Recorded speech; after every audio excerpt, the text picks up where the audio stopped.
Apologies for being hecka late. I got so into my Audi that I didn't even check the time. Plus the drive. Dear Lord. So apologies, but at the same time, I really had fun. I had my me time. So, anyways, today I'll be playing House of Petals, which is another yandere visual novel. And why am I not moving? Oh man, what the heck is gone? What is happening to my model? Okay, okay, there you go. Again? Oh. Okay, I need to reset my model. Oh my gosh. And I just realized I have not downloaded the game yet. This whole time, I was like, oh, I got the game all set already. But then I was like, no, I haven't downloaded the game yet. What the frick me?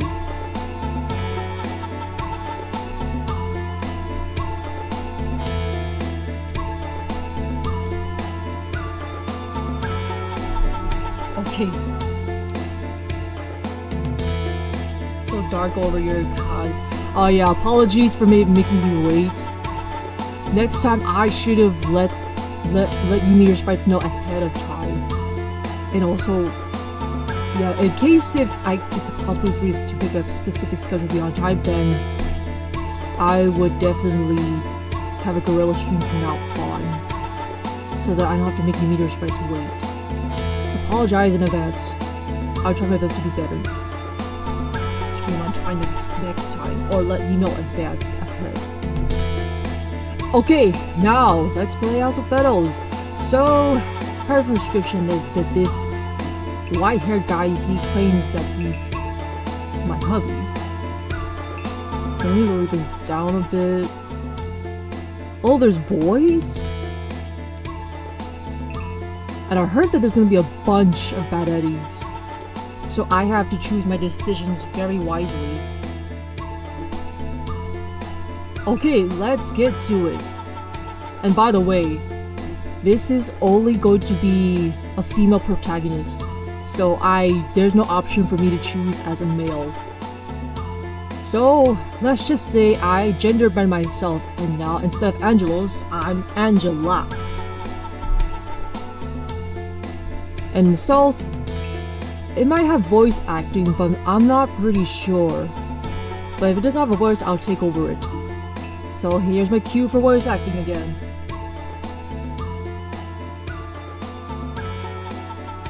Okay, but if you seriously need to sleep, please don't push yourself. I want you to take care of yourself. If this is something you cannot handle, I suggest you go sleep, alright? Yep, again! My dear meteor sprites, look again. So yeah, unsettling themes that may cause distress to some players. It also features characters with morally questionable actions as well as romantic content. Player discretion advised, alright? You do know how yandere visual novels are, right? You know how those yandere otomes, you pretty much are familiar. So, heads up. If this is something that's not for you, please, I beg of you, click off this video and watch something else.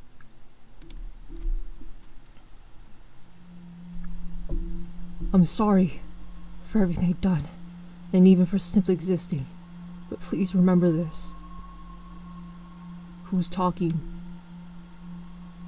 Always by your side, even when the chrysanthemum petals wither and turn to dust, even when our what? Love is nothing but the broken pieces of our promise. That's such a wicked vow. Oh man. Because no matter what happens, always belong to you. No, you don't belong to me. You belong to nobody, fool.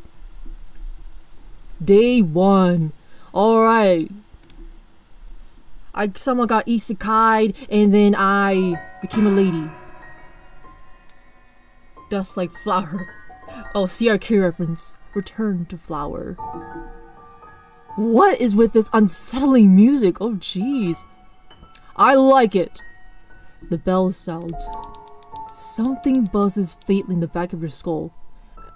and your body is heavy, as if you're trying to move through syrup.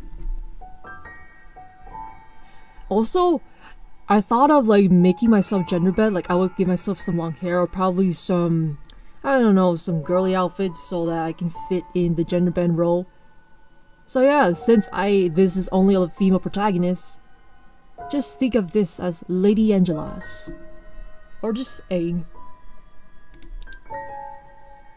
Also, girl voice, I'm just gonna talk with my regular voice.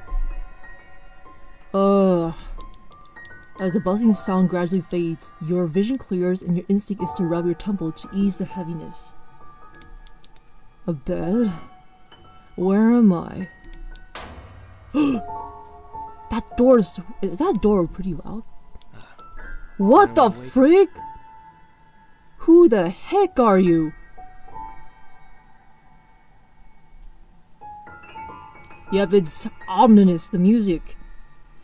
And I like that it shows like the other side of yanderes. They're not just like your VTuber staring straight into my soul. Yeah, I don't know what happened to my model. Like it's just standing still and just keeps my lips moving. I think it's because of the way I place my laptop and my mic, because I have such a small table. I mean, pretty men do exist. Ah, you finally awakened. Your heart almost burst when you register a figure at the edge of the bed. Were you cuddling me, sir? There sits a young man, his long hair softly cascading down his shoulders. And you look so tired.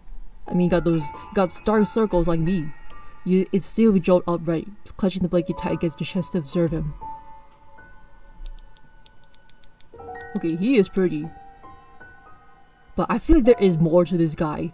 I just gotta wait it out.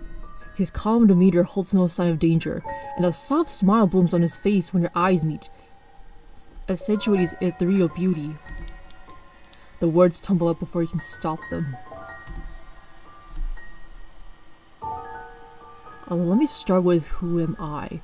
Let me save, unless they give me a chance to add in another dialogue. Also, I have to choose my words carefully, because I heard from this demo, there's 6 bad endings. 6 bad endings. I'm telling you, 6 bad endings. So I have to choose them carefully. Like, I feel like this game is no joke. This yandere visual novel is no joke. Where am I? This is the Lotus Pavilion, our home. He speaks! We've lived here together for the last year since we got married. Since when did we get married? I don't even freaking know you.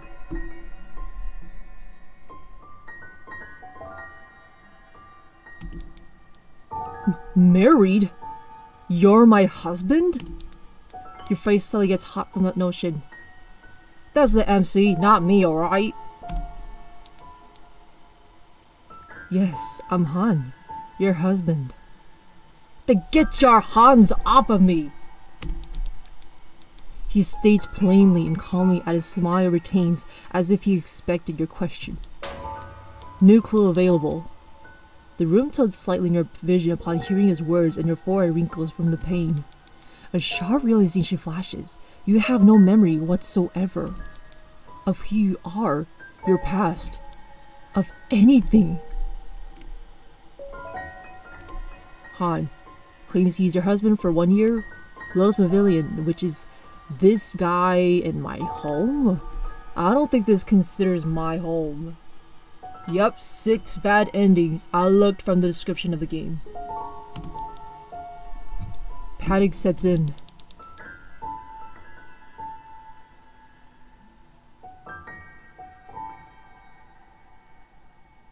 It doesn't matter if you shimmy or shimmy out, it leads to one conclusion. Shimmy on, shimmy on, shimmy on. Oh man, that song was so catchy. But anyways, why do I remember anything? Who am I? Buddy, you're Angela's. Remember? I'm kidding. Yep, Angela's is taking the stage.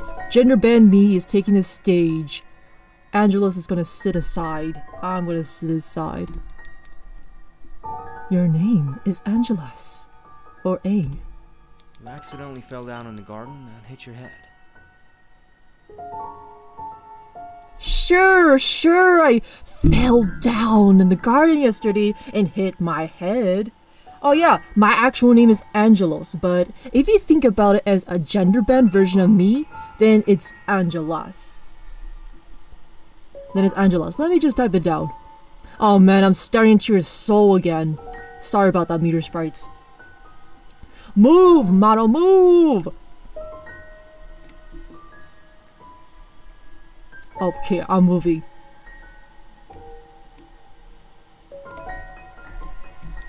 The man says calmly, but a wisp of sadness passes over his expression. There's more to that. There has to be more to that. The doctor says your brain was affected, and you will temporarily have trouble remembering things and thinking clearly. But don't worry. The doctor says you'll recover soon if you're well taken care of. I expected you to be out longer, but now since you've woken up and can talk to me like this, I feel so relieved.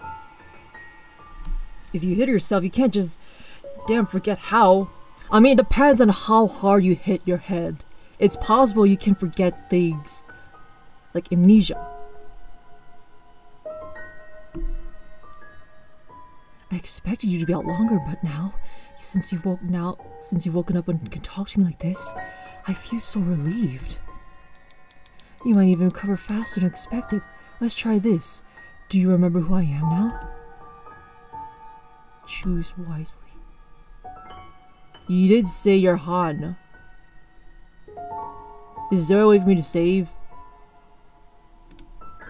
Oh man, they really are using, so I have to use clues. I mean, it did say to choose wisely. You did state that you're Han. You are my husband, Han. See? You're recovering already. And, Yep, same here. His eyes linger on you for just long enough for you to notice a small spark in his eyes. hearing you call me husband makes me so happy. Okay, I regretted saying that.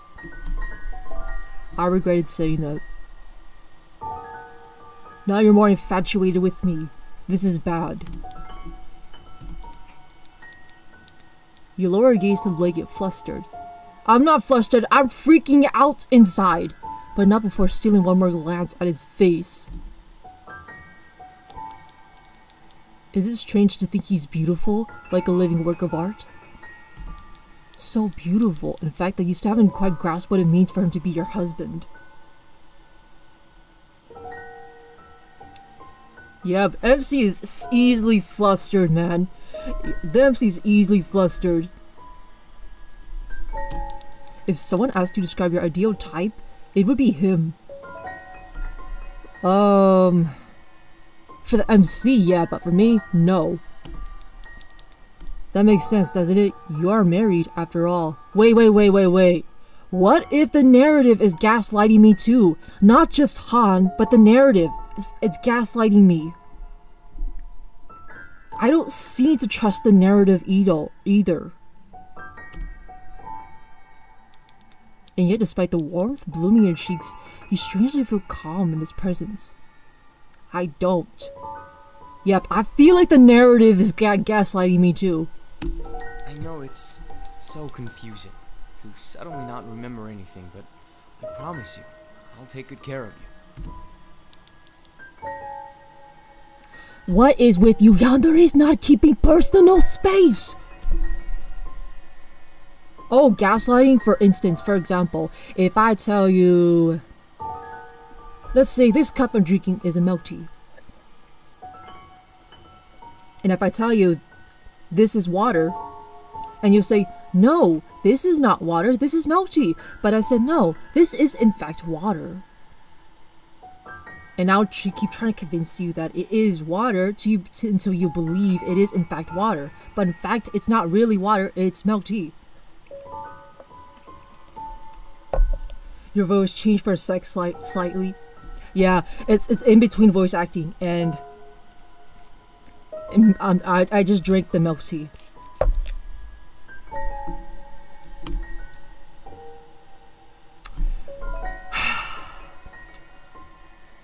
I won't let it have it your way. Nuh-uh. Personal space, buddy.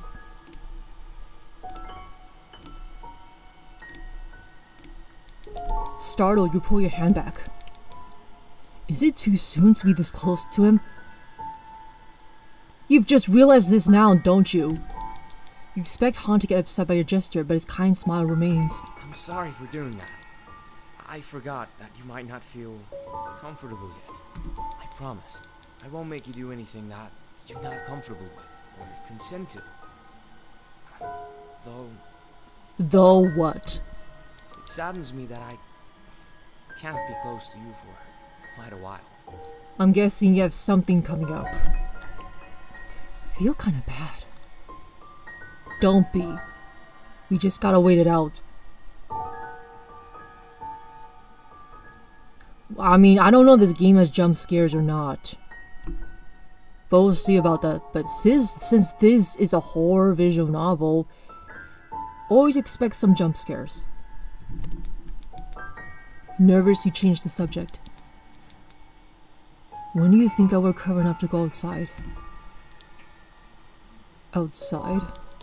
You might have imagined it, but his eyes seemed dark for a second, as if he didn't expect your question. Yes, like outside of the mansion. What do you mean? Is there a virus going on? I don't know, am I a vampire? What is going on? Well, is he going inside a benchmark for one's recovery? Oh, I see.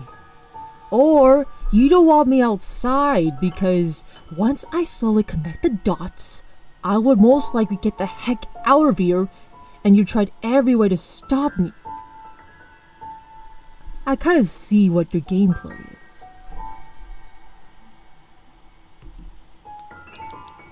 Also, you can turn off.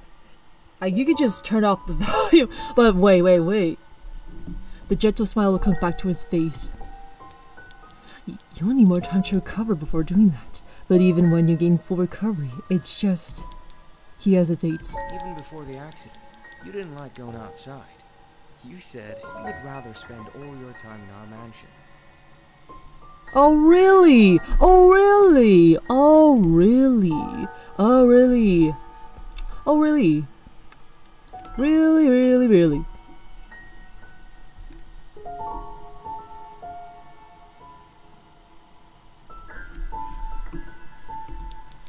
I didn't like going outside.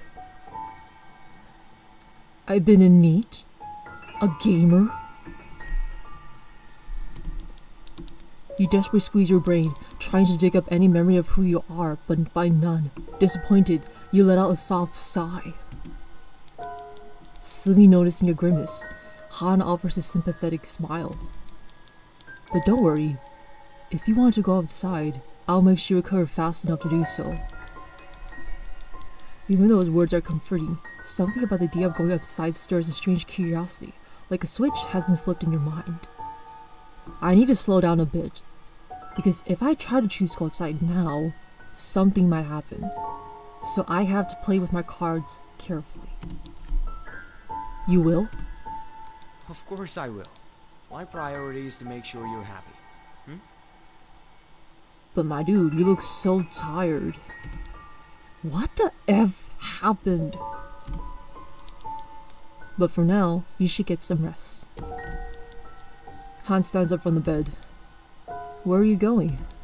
I'm going to my art studio to finish up an order for Merchant Lee. He's coming in 4 days to pick it up. 4 days. Art studio?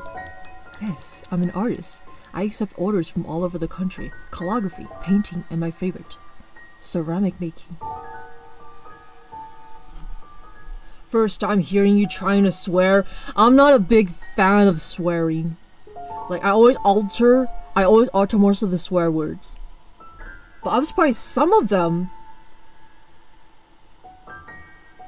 But some of them some of them are swear words I have no idea it was. You're not sure why, but you blur out the first thing that comes to your mind. You must be very talented. Without realizing that might sound like empty flattery. You bite your lips. I'm sorry. I don't know what your art looks like, but I just mean, I have a feeling that you are good at it. But instead of a worried expression you expect on Han's face, all you can see is a light shade of rose rising over his cheeks. You do think so? That makes me very happy. I'm going now. If you need anything, just call me. Alright, going now. I'm Angelos. Ha! I'm staring again? Oh my gosh! Okay, I need to move my mic down. Maybe that's the reason why the camera has not been doing a good job detecting. Oh my gosh! My mod is moving all over the place. My mod is moving all over the place. Stand still. Imagine Han seeing this, and it's like, why the frick are you tilting left and right all over the frickin' place? It's like I possess this woman's body in the... I mean, literally, I'm possessing the MC's body. I hope you'll be easy on yourself walking around the house. The garden is slippery this time of the year when it rains often. And his eyes leaned on you for a second. Please don't come into the studio. There are a lot of broken ceramic pieces. I don't want you to hurt yourself. Mind explaining why the broken ceramic pieces? Unless do you mean bodies? Broken body pieces. Maybe that's the reason you don't want me in. Okay. Han softly closes the door. You sit on the bed, your mind still overwhelmed by all the information you were just fed while listening to his footsteps fade into the background. I have a husband. What if he's not your husband the whole time? I lost my memory by falling. You mumble those facts quietly as if you're still trying to register them. It's logical for you to rest and accept those facts, as Han is your husband and he seems so caring, so perfect. Sure, nice gaslighting, narrator. Nice gaslighting. That's not working. Fake husband. Yep. Buddy thinks that I'm his wife. But there's a voice in the deepest part of your brain. The weak whispers out that you should be curious, that you should restore your memory. I'm guessing that deepest part of my brain is me. Maybe there's something in here that will give me a clue of my past.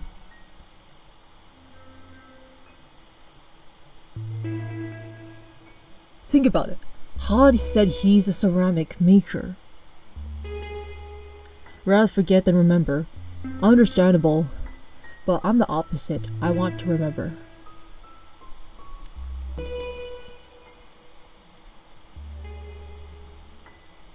Okay, let me save just in case if I can only look one thing at a time.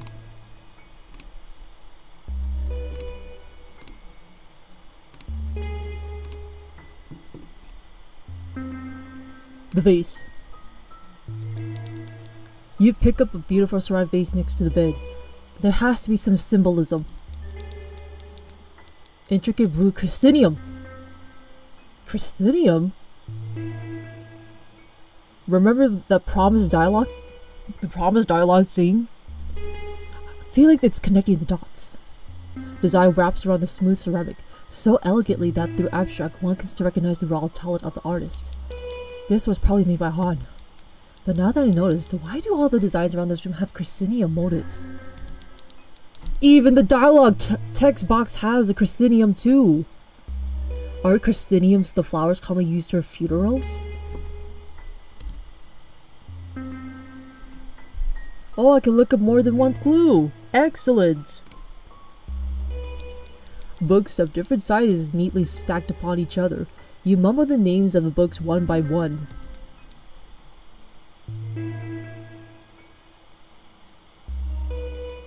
That art? Yep.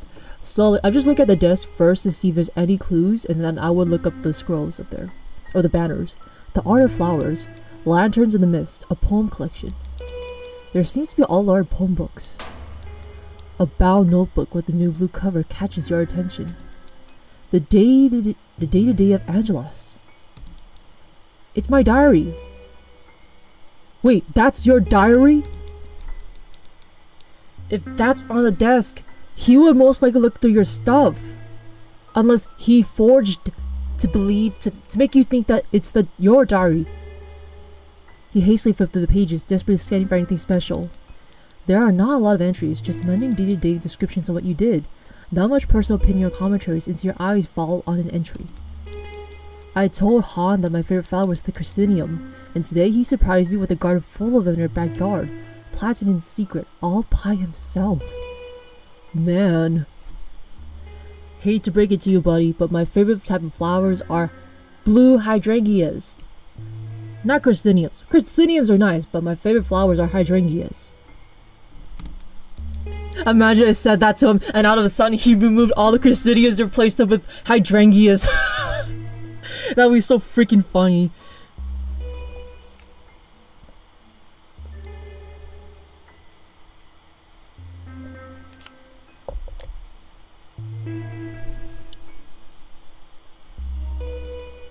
For that, I thank the gods for blessing me with such a loving husband. That has to be a lie. That has to be a lie. Your heart feels warm upon reading. Han truly is a great husband, isn't he? That's what he makes you want to think, MC. You gotta keep looking more. And you have to be a good actress. As you flip through the pages again, something falls out of the back of the book. A letter.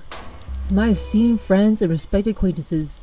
With heavy hearts, I write to inform you of the passing of my beloved parents, who departed from this world peacefully on the same day. I humbly invite you to attend the funeral rites, to be held on the first day of July, to honor the memory and pay final respects. For your presence will bring comfort to my grieving heart. With sincerity, Angelos? Is it my handwriting though?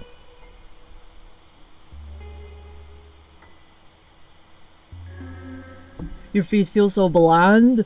Go to sleep, buddy. You gotta go to sleep. That's a sign that you're sleepy. You're tired. Go to sleep.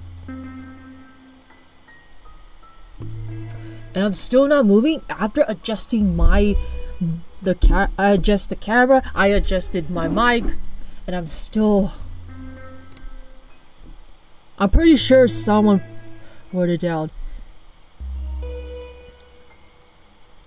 Alright, don't push yourself then. My parents, are they dead? I can think of few possible scenarios. 1. That letter is forged. My parents are alive somewhere. 2. They are really dead. 3. They were murdered. 4. We were distanced. So first, possibly 4 possibilities. You feel sharp arc throbbing your chest. Though you don't know them, or more accurately, have no memory of them, the thought of your parents no longer being alive is almost too painful to bear. It's as if your body still remembers the grief your mind has forgotten. So, in general, you sit there in a daze, lost in those thoughts and feelings until something starts to tug at the edge of your awareness. Both the letter and the notebook, though the character is illegible, share a certain unevenness, a slight lack of precision. It's subtle, but unmistakable. But that got me thinking, if the letter and my diary are forged, and Han is a great artist, it is possible he can forge those memories, those evidence. It's possible that he can copy my handwriting to make it look as if I wrote them. Almost as if the person who wrote them, was left-handed. Wrong! You look down at your hands. But I feel like I'm right-handed. Strange. So he did forge it. Someone forged the evidence. These 2 evidence are useless now. It's forged. But at least that gave me the clue that there is something trying to prevent me from looking back at my memories.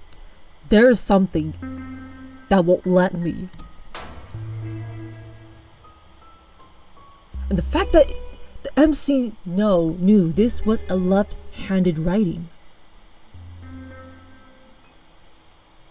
Someone else wrote it. Unless the MC is left-handed. Ooh, the walls. You take a closer look at the artwork lining the walls. Paintings and calligraphy scrolls of various sizes are carefully arranged, each adorned with elegant decorated touches. Most of them feature chrysanthemums as the central motive. But wait. Tucked into the corner of a striking red scroll, you notice something unusual. Tiny markings that don't resemble poetry at all. These are numbers. You remember the digits out loud, trying to piece together as you read.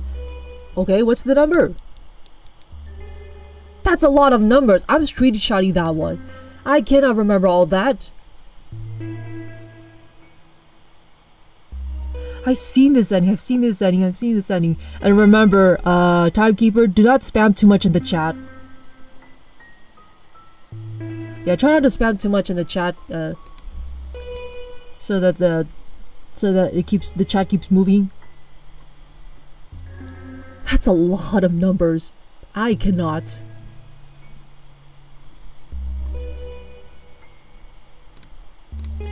But these numbers make no sense to you at all.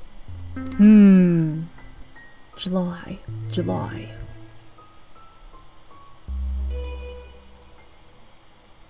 That got me thinking, what if these numbers are upside down?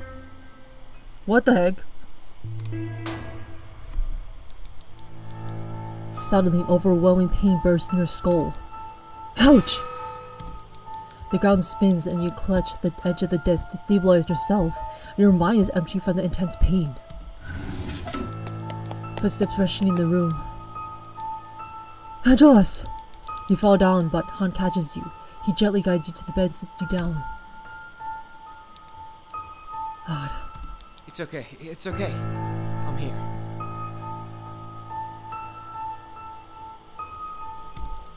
My head and my heart hurt so much. You press the back of your hand on your temple, hoping the corners will lessen the ache. But wait, if you hit your head, I don't think that's gonna affect your heart either. I might have been poisoned. Wait here, I'll be right back. Which one of you freaking poisoned me? Han comes back with a bowl of liquid in his hand. A faint herbal scent from it floats through the air. Why is the music changing when he's giving me that? The doctor told me to give you this medicine whenever you have a headache. It will help. Headache medicine? Yes, based on the prescription, I bought the ingredients and prepared it myself. I want to make sure that you have the best care. No, you should take it before it's cold. You hesitate, eye fixed on the bowl. Smoke still rises steadily from it, curling into the air and clouding the space around it, much like the way your thoughts fog your mind. Pushing the ache aside, you give into your curiosity, drawn to the fluid you've just uncovered.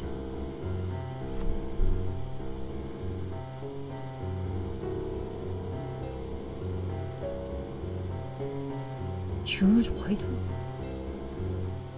You want to ask Han about... I have to be careful.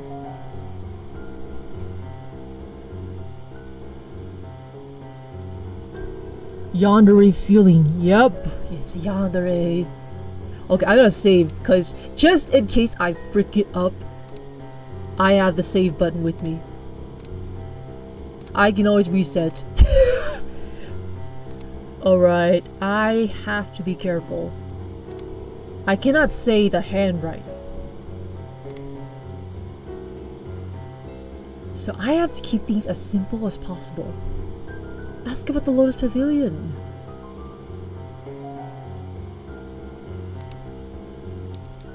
I'm not sure what you're talking about. Maybe you need to rest more.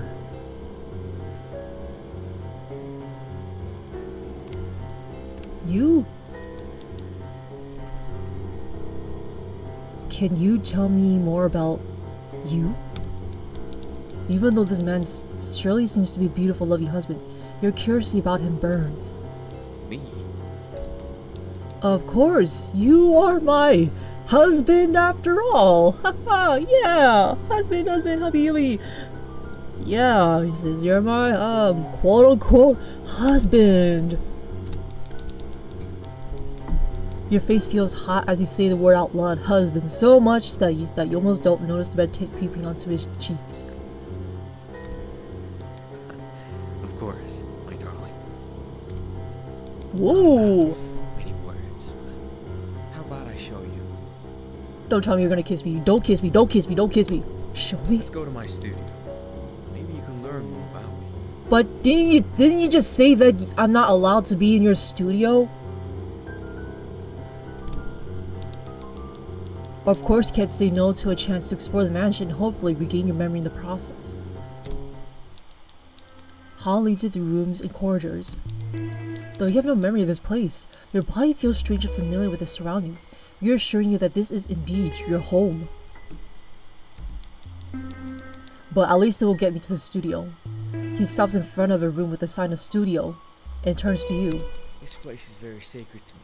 And it's usually very messy, so I don't allow anyone to go in here. But today's an exception.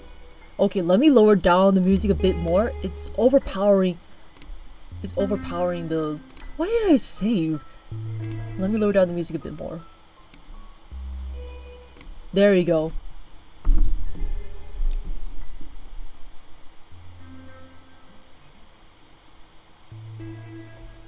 He is forgetting you.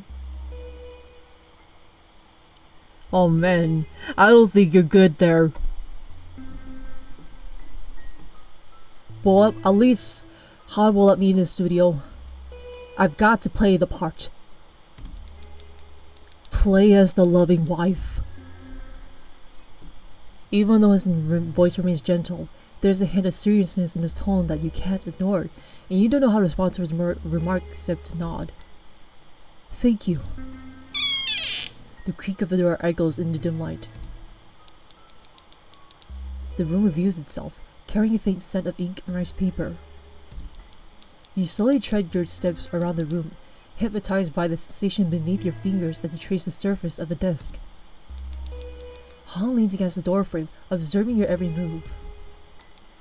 When you turn to look at him, all you see is his kind smile directed at you. I see. Sir, you're also keeping a good eye on me. That creak makes me think that was a plush. I don't think a plush would make that creaky noise. That's impossible.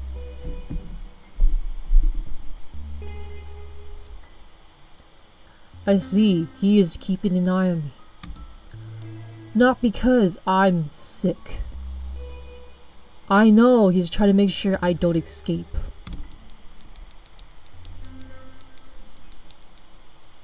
All good. You're not sure if it's him or the room itself, but something about this place feels nerve-wracking, yet enchanting. Something your body senses, even if your mind can't explain it. You want to say something to break the quiet air. So... Do not say your calligraphy work is so beautiful. I've just looked over the calligraphy. Don't say that, MC. Don't say that. Or else you'll get the idea what the heck I'm going to do.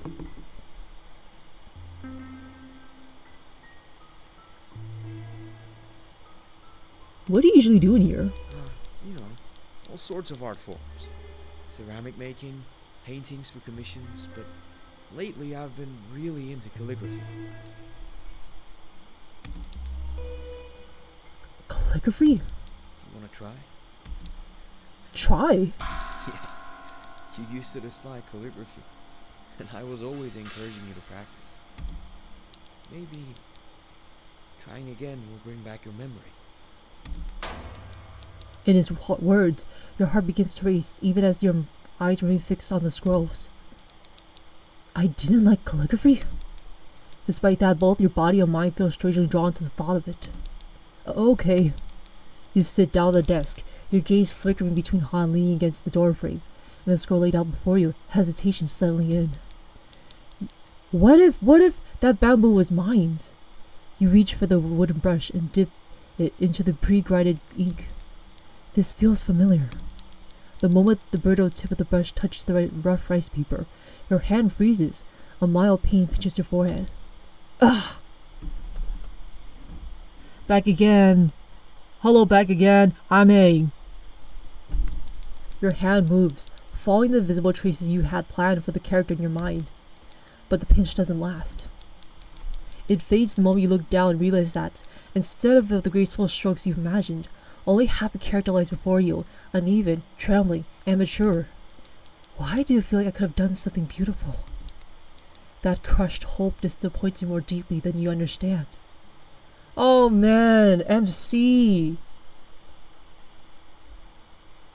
You are also... I see. I felt that way too. But hang in there.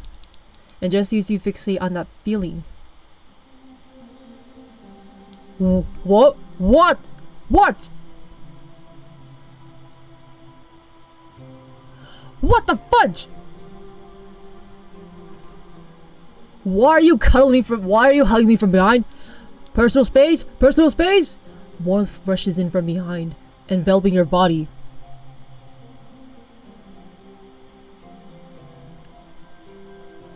That's not a woman, that's a man! That's a man! That's a pretty man with long hair. Remember? Warmth rushes in from behind, enveloping your body. Han's voice is low and husky near your ear. I don't know why. I don't like the feeling of, like, you know, when someone whispers into your ear. I just don't like that sensation. Oh, you mean the one that's being hugged? That's a lady. Yeah, that's a woman. That's basically the MC, the protagonist, the MC. Yes, I did mention that it's only the female protagonist. There's no, you cannot customize your MC. So yep, the game, from the game description, only the female protagonist. So yeah, that's how I'm playing as Angelas. You gotta know. Yep. So basically, I'm the lady. Need some help? Oh yeah, I think it would help me if you can just move back from me. Personal space, like, keep yourself apart from me don't be so close. Yeah, but that's alright, I'm enjoying the ride. The sudden closeness, the overwhelming warmth of him makes your heart race and your throat tighten. You stammer, unable to form your thoughts. Han, Though he stands behind you, he can feel a smirk as he rests his chin slightly on your shoulder. And don't you dare bite my neck. Don't you dare bite my neck. Darling, did you know that doing things that you used to do might, well, help with your memory? His hand reaches for yours, steadying it in his grasp. Despite the warmth of his body, a chill runs down your spine.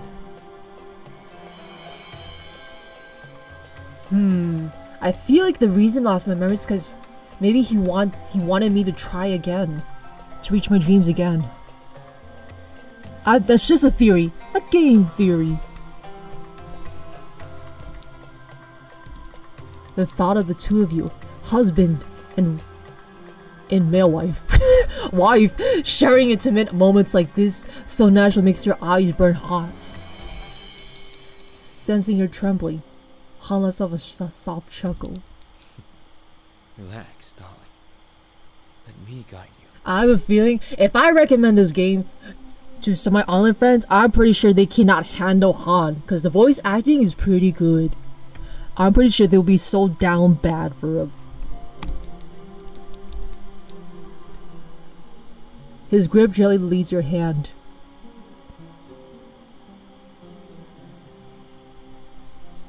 Yeah, he has that gentle voice. Gentle, relaxing voice. But I feel like there's more underneath it. Not what you think, not what you think. His grip gently leads your hand, the brush gliding smoothly over the rough paper. Yeah, my bad, my model is just being weird nowadays. Wet ink blooms beneath the strokes, releasing a faint bitter scent. The silence stretches, heavy and overwhelming, until you can no longer tell whether you're guiding the brush or he is. Then you look down. Before you lies a single character, neat and beautiful. Love. You didn't think your face could grow any redder, yet your cheeks burn as if they might steam like a teapot. Love. Oh! Ai, that means love in Japanese, but I don't know what love in Chinese mean. I think, does that also mean I? Is that how he feels about you? Is that how you're supposed to feel about him? You are husband and wife, after all. What? Do you mean him and I are husband and wife after all? So I really am my wife. I'm kidding. And you can't deny that you're enjoying this. Him behind you, holding your hand with utter care and gentleness. Narrator, you're gaslighting me again. Nice try. But if your memory can't recall the sweetness once shared, is it selfish to call this love rather than natural reaction to a beautiful, gentle man? You hastily stand, slipping out of his embrace. I'm sorry. What's wrong, darling? I'm just suddenly feeling well. And, this feels so sudden. Of course. I apologize. I should have been more considerate, given right now I might feel like a stranger. Sadness twinkles in his eyes. I feel bad. I must have hurt him. You want to reach out, squeeze his hand as quiet apology, before the thought of it can turn to action. Focus, MC! Focus! Focus on getting the frick out of here! Focus on your memories! Memories!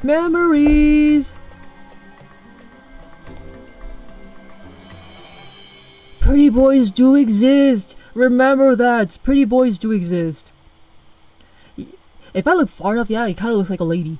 But, yeah, there's pretty men with long hair.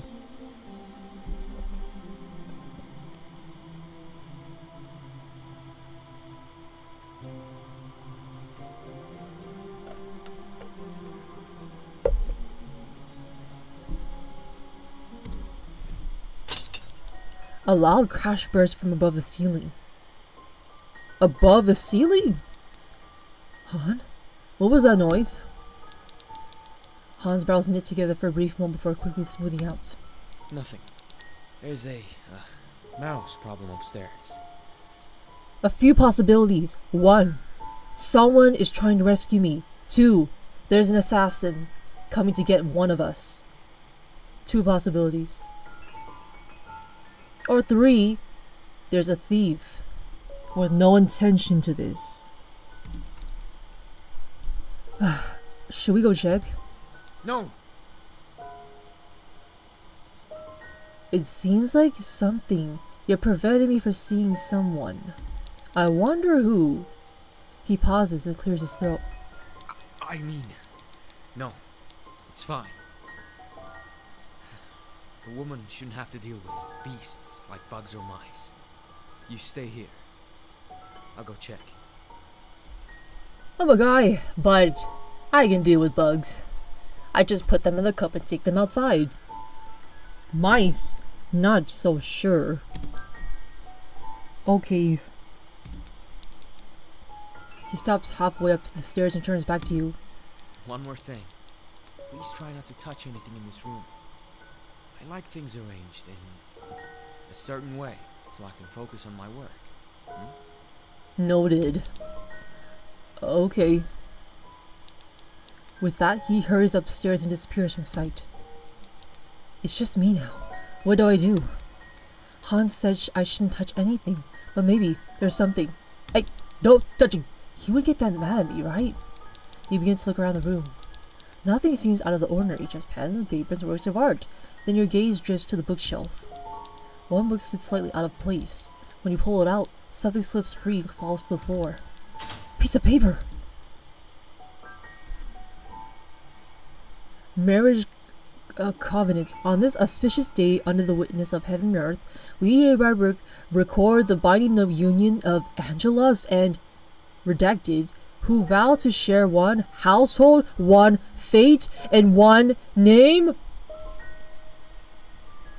From this day forth, the two shall be recognized as husband and wife, the lives intertwined, their fortunes shared, and prosperity and hardship and health and sickness laid at the abundant years of the past few seasons, unchanged by time, but broken by death, and any who witness this coming shall should honor it, and he who defies it shall enter to heaven. Was by heaven and earth recorded by hand and heart? No. Also, yeah, Tiger, please do not spam too much in the chat, please.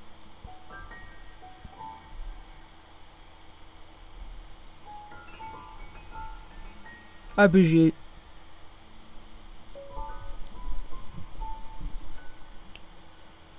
Don't tell me you set all this up when I'm unconscious.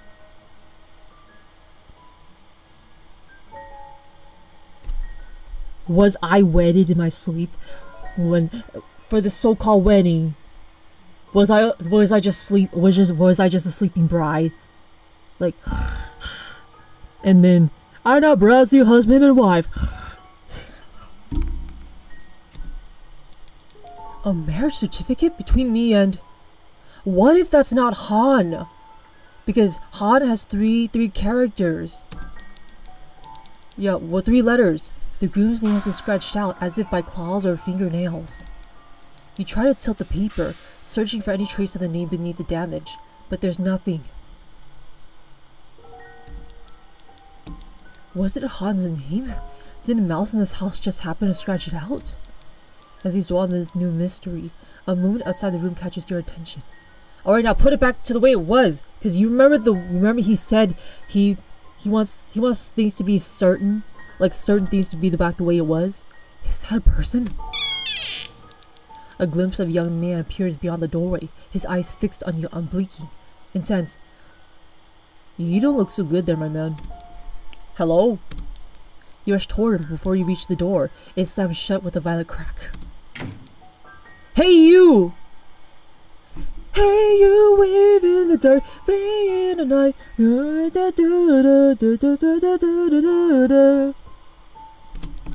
Wait, what is that smell? A harsh, oily stench assaults your nostrils, thick and suffocating. From beyond the door comes a low, growing roar, like breath being drawn by fire. Your heart lurches. Is he burning this room down? Get the heck out of here! Heat seeps through the wooden panels, crawling along the walls. Smoke coils through the air, dark and heavy, stinging your eyes. Han! Han! You turn toward the staircase, ready to run upstairs, but a sudden burst of flame erupts from the ceiling above, crashing down between you and the exit. Fire roars to life, cutting off your path in an instant. Find another path! Get the heck out of here! Break a window! Break a door! Also, serious tip, chat. If you ever get yourself in a place where there's fire, get out by all means necessary safely, but don't breathe in the smoke. Try not to breathe in smoke, and if it's impossible for you to hold your breath, get something like, I don't know, a mask, or use your shirt underneath, crawl under, get the heck out, or get out as much as you can. Break the windows, break the doors, just as long as you get the smoke out, so that the heat inside doesn't burst out. So yeah. Just get the heck out.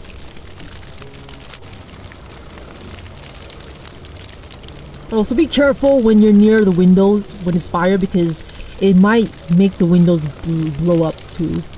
So if it's too hot for you to break it, just be careful.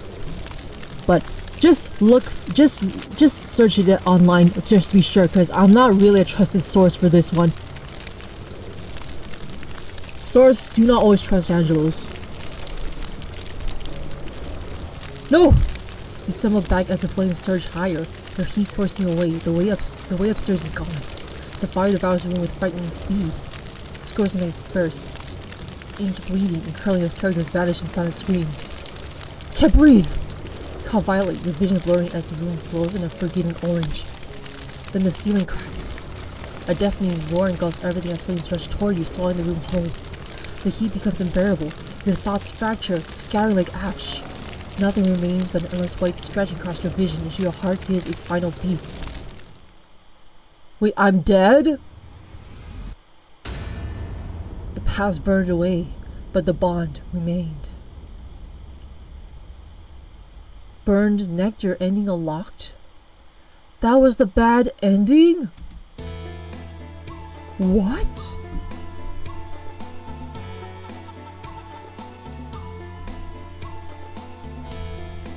So I have to try again.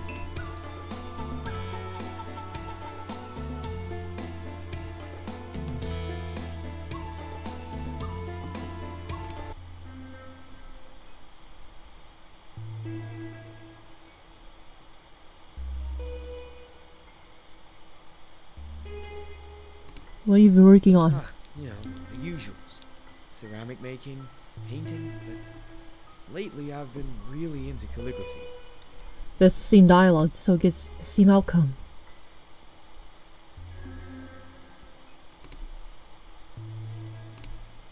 I need to load my save.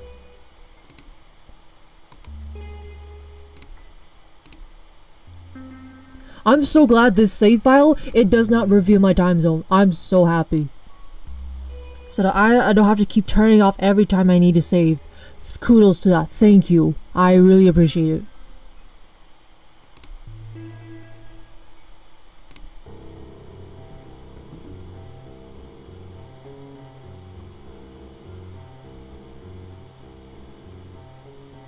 Medicine?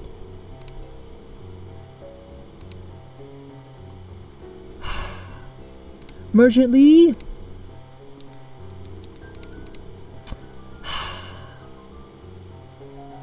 Me? Han? Who am I?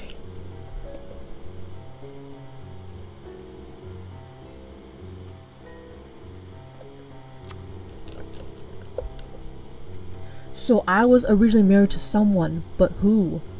If it's not Han. You blew out your fist clenching, your heart beating fast from the overwhelming desire to get to the bottom of this big mystery. What do you mean? You're not sure if it was your stern tone or your tense body gestures that startled Han, but it's clear that a faint uneasiness crossed his beautiful face. I want to know everything about me. Who am I? What do I look like? What do I do for work? No, darling. Easy on yourself. You're having a headache. Please take this medicine first. Can I have some ibuprofen? I'm joking. I don't think you have ibuprofen at that timeline. Unless there's a different type. The scent is sweet, almost as sweet as the tone of Han's voice. Type of sweetness that can distract anyone, but you are determined to get your answers. I won't drink it unless you answer me. You cross your arms in between direct eye contact with him. Han studies you intensely. His eyebrow furrows for a split second before smoothing it back out with a soft chuckle. Ah, I forgot how stubborn you can be sometimes. He puts the medicine bowl down on the nightstand. Of course, anything you'd like to know, but one question only. I wouldn't want you to overwhelm yourself.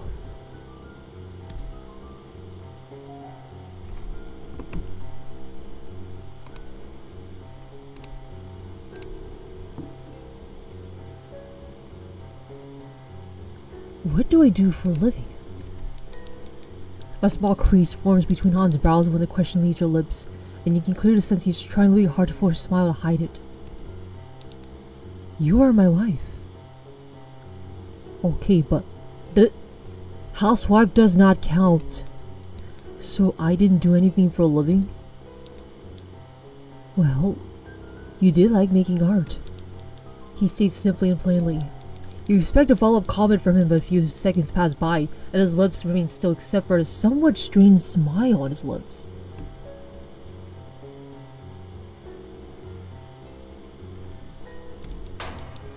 So, what did I make? Paintings? Yes. Calligraphy? Yes. Ceramics? Yes. His short answers both annoy you and make you anxious at the same time. Why is he being so strange about it? What about... That's too many questions already. He charmingly grins.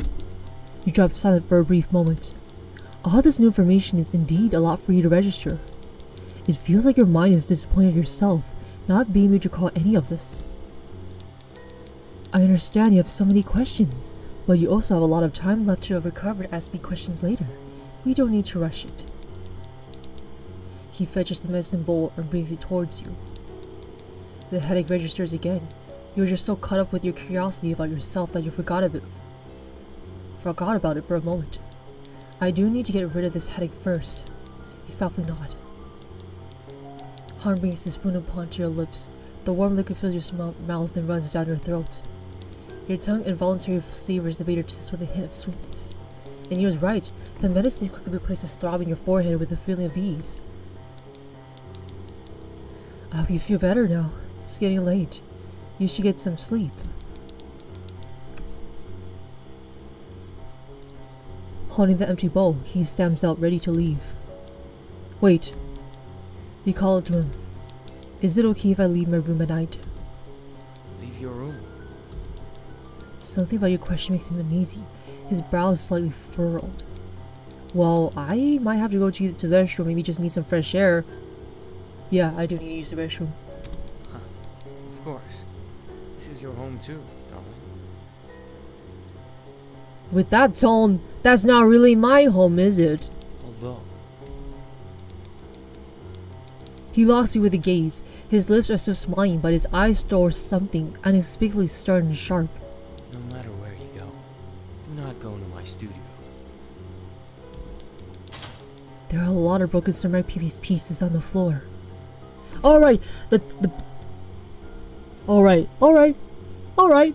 Let me tell you, for one of the bad endings I experienced, there were never a single piece of broken ceramic pieces on the floor. Your studio was hecka clean. So there's no such thing as broken ceramic pieces.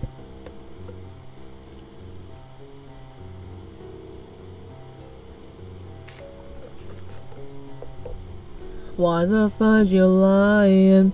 Oh my god, stop lying. Oh my god, stop fudging lying. I wouldn't want you to hurt yourself. As if giving you a warning. Yep, there you go. You finally realize that, MC? You finally realize that? Can you promise me that, Angelos? Got no freaking choice. Thank you. Get some rest, darling. It's getting late.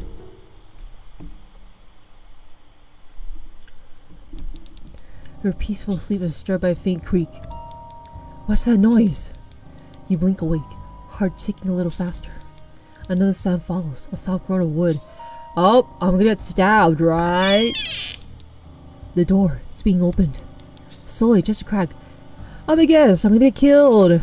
So there is an assassin coming to get me. You stay still, listening. Okay, I think you should hide. You don't just lay there. Nice singing. Oh, thank you.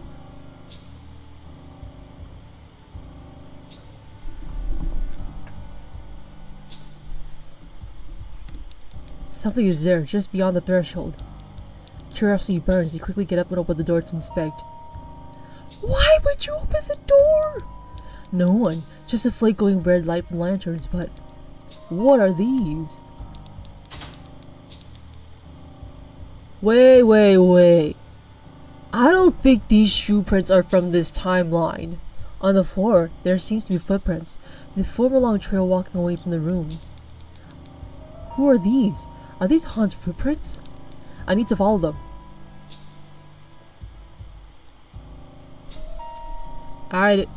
Wait, that's the DLC? Ooh, nice. I can't just go to the living room. Wait.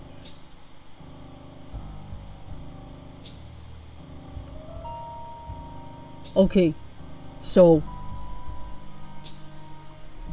Timeline, someone summoned me from my slumber. Cause I don't think those shoe prints are from that timeline. Unless that might have happened.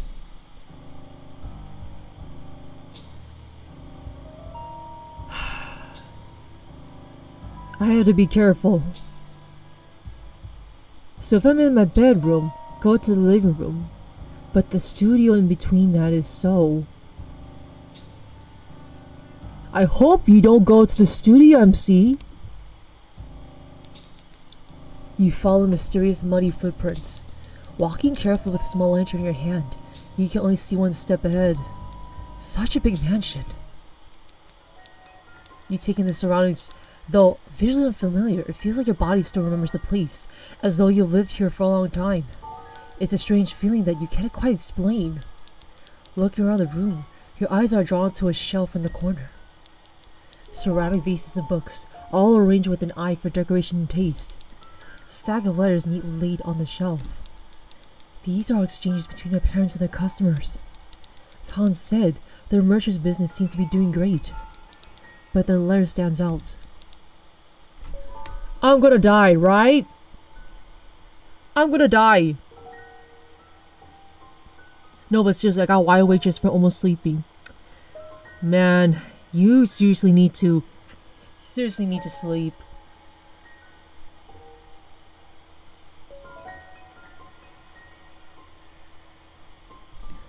To my dear brother, apologies for taking us so long to write back to you.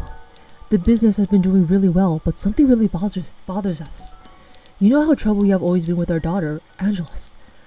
Her shortcomings were always obvious and a shame to our family, but this time, it's worse.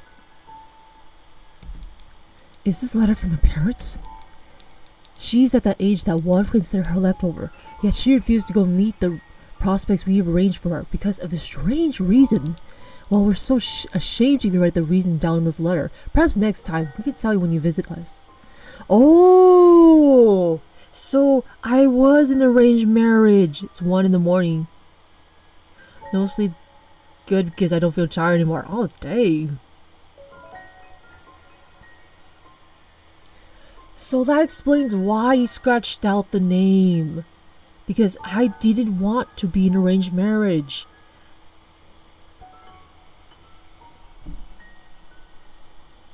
Can tell you when you visit us. See you soon, dear brother.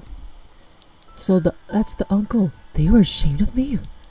Countless questions swirl in your mind. Your palms sweating almost. Ache spreads in your chest. What did they do that made them feel such shame? While battling with these painful feelings in you, your eyes land on a door connecting with the living area. Small scriptures sign on the top of the doorframe studio. Don't open it! Don't open it! Don't open it! Don't open it! This is Hans studio. Don't open it! Don't you dare freaking get in! Don't you dare freaking get in! Your feet compel you to step closer to the door. You bring your finger touch the smooth wooden door frame. Don't open the freaking door! Just go back to your bedroom! Don't you dare freaking open the door! You'll be in so much trouble if you get us killed! A chilling sensation creeps up your spine. Hans said I cannot go into the studio. Yes, now turn back! Turn back! You recall Hans' strict warning gaze when he talked about it. Clearly going in would make him mad. What'd she do?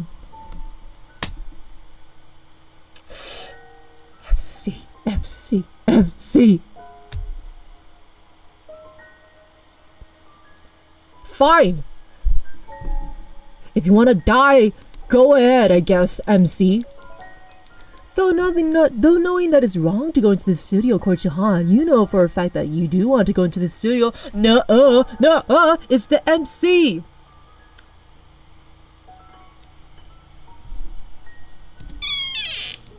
Carefully sliding the door, you step inside. Well, a door to my death. Alright, what awaits for me? The lantern light is just enough for you to vaguely recognize objects in the room. Will it be a stab in the back? Will it be a fire in the room? What is it? What is it? A desk sits hunched in the corner, its legs uneven like it's bowing towards something unseen. Bookshelves lean dangerously, scrolls spilling out like in trails. Some papers flutter without breeze. Faint ink stains mark the wooden floor, smudged like dragged fingers. See, there are no broken ceramic pieces, freaking liar. I freaking knew it. Ha mentioned broken ceramic pieces on the floor, but I see none. No chip, MC. You lower the lantern a little. The flame dances nervously. We're gonna freaking die. Then you notice the stairs. A narrow, splintered staircase in the corner that wasn't visible when you first looked. Where does this lead to, I wonder? To your death, maybe? To your freaking death! You carefully take one step as the first stair, and then a gust of wind streaks through the room, snuffing out your lantern. Blackness presses in from all sides. You don't move, don't breathe. Your heart punches your ribs. Then, measured, slow, wood creaking beneath every step. Coming closer. Someone is coming. The door behind you groans open with the slowness of something ancient, resisting. What? What did you see in here? Darkness? I didn't see anything. Liar. His voice is flat. Takes one step forward in an instant. I am so disappointed in you. Hello, so disappointed in you. I'm Angela's. I'm also disappointed in you, MC, for not listening to your inner voice, which is me.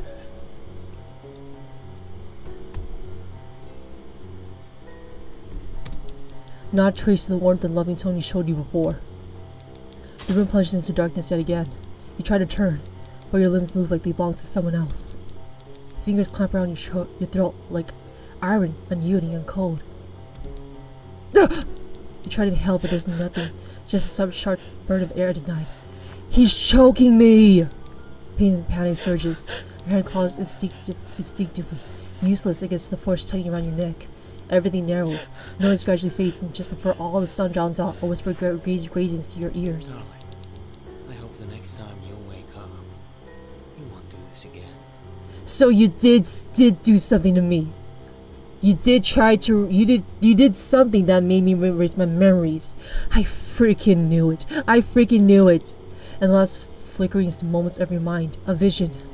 The petals of a chrysanthemum, wilted, red at the center, and falling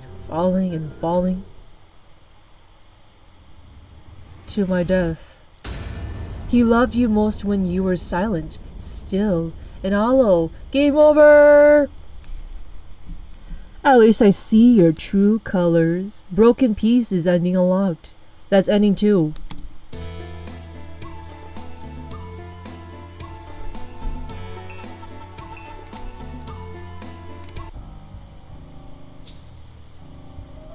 I'm not wilting. I'm just what they made. Oh, let's go to the garden. Let's go to the garden. You'll find something waiting right there where you left it, turning upside down. When you finally find it, you'll see how it's faded. The underside is better when you turn it around. Everything stays right where you left it. Everything stays, but it's still changing ever so slightly, daily and nightly, in little ways where everything stays. Oh, I'm sorry, that song is so catchy. Yeah, everything stays from Adventure Time. Marceline the vampire sang that song, and her mom singing.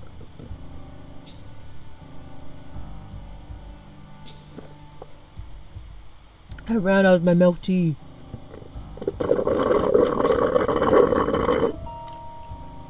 That's bound to wake Han up. My shadow milk intercept is going wild. Well, for what? Drinking milk tea? Such a big mansion.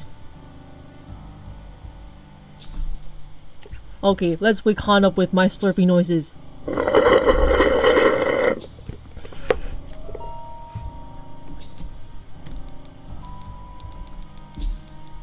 You take in the surroundings, though visually unfamiliar. It feels like your body still remembers the place, as though you've lived here for a long time. It's a strange feeling that you can't quite explain.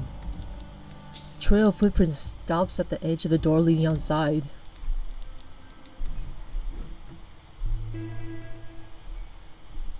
Occasional crickets are the only sounds echoing in the background until you hear, "Someone is here." You casually peek from behind a big bush. A figure, a young man, kneeling on the ground beside a tree, repeatedly bowing. Huh? Incense sticks with glowing tips in his hand. You were under the impression that Han was the only person living in the Lotus Pavilion. Is he praying to the tree? Though you don't want to disturb his prayers, your curiosity burns. You call out, "Hey, excuse me." Why, MC? Why do you have to call out? What if he's crazy? Upon seeing you, the young man startles. Even under the faint moonlight, you can see his eyes winding, his lips trembling. His sled starts running, hands still holding the burning incense sticks. Wait! You chase after him to a hallway until he's cornered. Please calm down, I just want to talk. He still avoids your gaze, his entire body rigid with tension. His lips are still trembling. Oh man. Did Han do this to you? Sorry, I don't want to be rude. It's just I woke up and don't remember anything. Can I ask you a few questions? He looks around frantically, breathing hard, chest heaving. You instinctively raise your hands to calm him. Please, just calm down. Panic, he jerks and drops the incense sticks and they fall on you. Fire quickly catches onto your sleeve, a small dot on your sleeve at first. But it feeds on the fabric, flaring to life. Oh, he's an assassin! He's trying to assassinate me! Yep, you're right. 2 battery percent. Oh man, you gotta charge a device. Heat surges upward as orange and gold ribbons whisk throughout the arm, devouring the silk. Help! But the man, still with a panic expression on his face, starts to run away. Is he an arsonist? Wait, please help me! Jump in the river! Jump in the river! But the man ignores you. You try to take off your clothes, but the fire is so fast it's already caught in your hair. Your skin devours you, saves you in its cruel way. Han, please save me! A scream of pain pierces into the stone eye, but it's too late. Your nostrils fill with the smell of your own burned flesh, while your conscience dims as the pain continues, scorching and unbearable.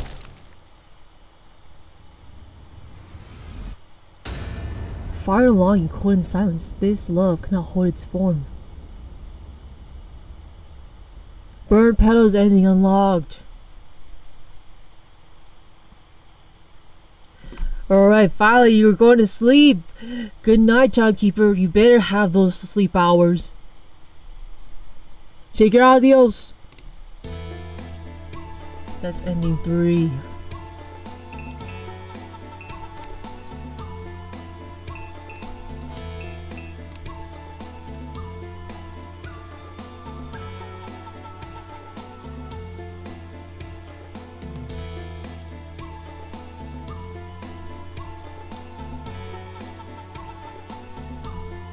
Alright, take care.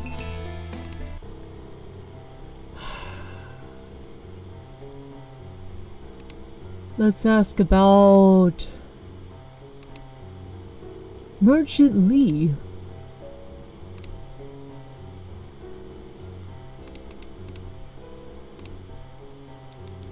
Can you tell me about my parents? Your parents? I need a charge.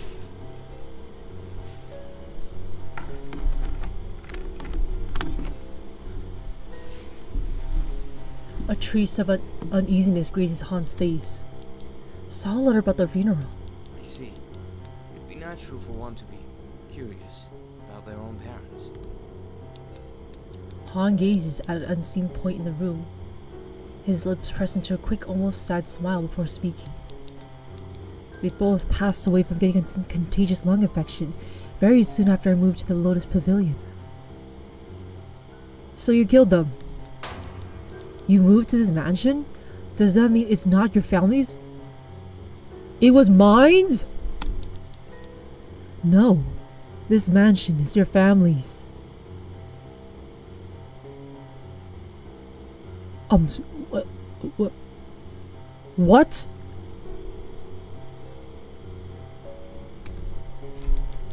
I was merely a poor son-in-law who had nothing in his name but his artistic talent and his love for their daughter. Han brings his gaze back to you, and in them burns something fierce, something between tenderness and desperation. You gaze downward. Living with one's wife parents is not a norm, and is usually looked down upon in our society.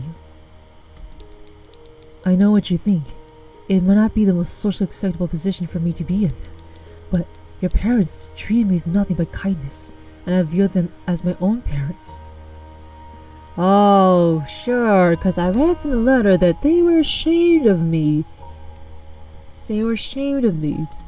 My past. Us both were devastated. But he smiles again, the spark in his eyes persists. That's why we were so close. We only have each other. You and me. Us. Here.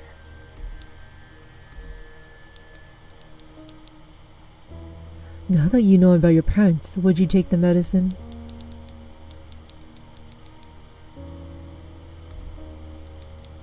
Right, the headache. Go on. I wouldn't want you to suffer pain. You obediently nod. Han brings a spoon up to your lips, the warm liquid fills your mouth and runs down your throat.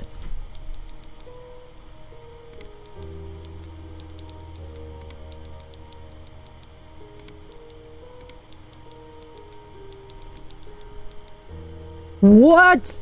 You two are husband and wife. Don't husbands and wives share the same beds? Your face flushes with heat. The bed, oh, that. Han's face also flushes with a rosy shade, but he quickly smiles and waves his hand.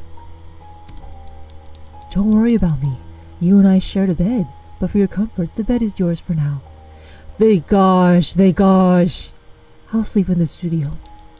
You will? Is that alright? Of course. I promise to make you feel as comfortable as I can. Right? Yes, you did. Thank you. Of course. Anything for my wife. Sure. Good night now. We'll see you in the morning. Alright? If I tell you to take me to the studio, would you do it in a heartbeat? Nope, you wouldn't.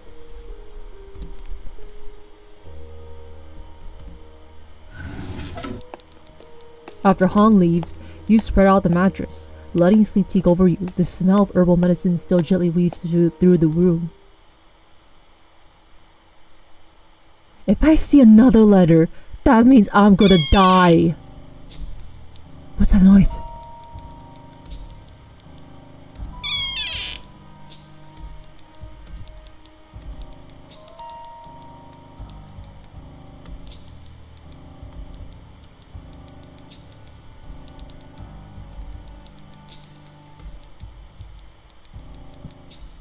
The room is cold now. Your body is tense, but you squeeze your eyes shut and try to let it all fade.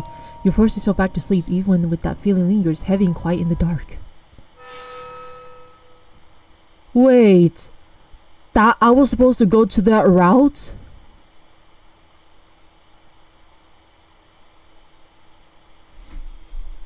Really? Day 2. Oh. So that's what I was supposed to do. Yep, just play along the row. Your eyes gradually open from the sunrays filtering through the window.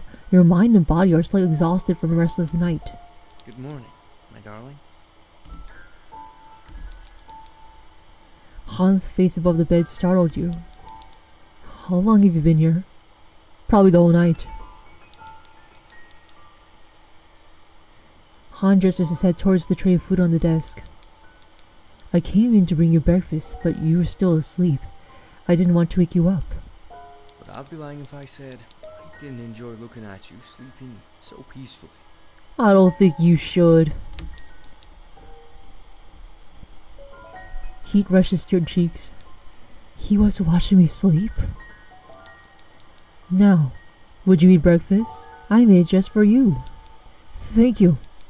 As you watch Han reaching for the hot steamed bun, you suddenly remember what happened last night. I couldn't sleep much last night. Something strange happened. What strange thing?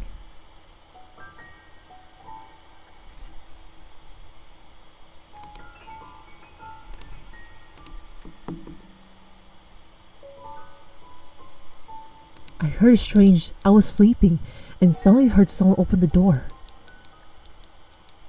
Hans, still peeling the paper from underneath the steam bun, smiles at you nonchalantly. Huh, don't worry about that. It was probably Anne, our servant. Wait. The one that burned me alive was An? We have a servant? This information feels like a shock to you as you assumed it was just you and Han living here.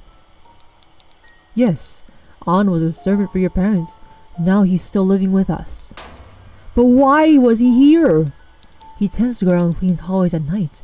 Perhaps he accidentally opened your door. I asked him so many times to be careful with the doors, yet he still didn't listen. A hint of annoyance passes Han's face, but is quickly replaced by his returned joyfulness. But don't worry, I'll jam again. No one should disturb my beautiful wife's sleep. Now eat.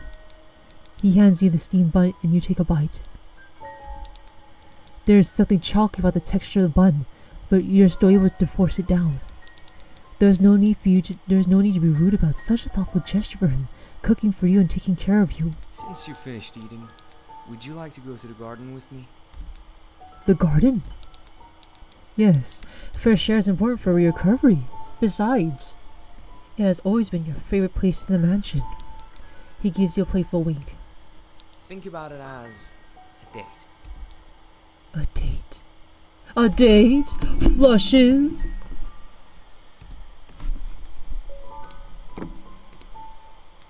I gotta play my part. Of course, no pressure though. You can decide if you want to go on a date with me or go around the mansion on your own if you wish. Let's go to the garden. You'll find something waiting right there where you left it. You peek through the window. The sun is shining. Birds chirp lazily from the garden walls. It's the kind of weather that seems to nudge you gently outside.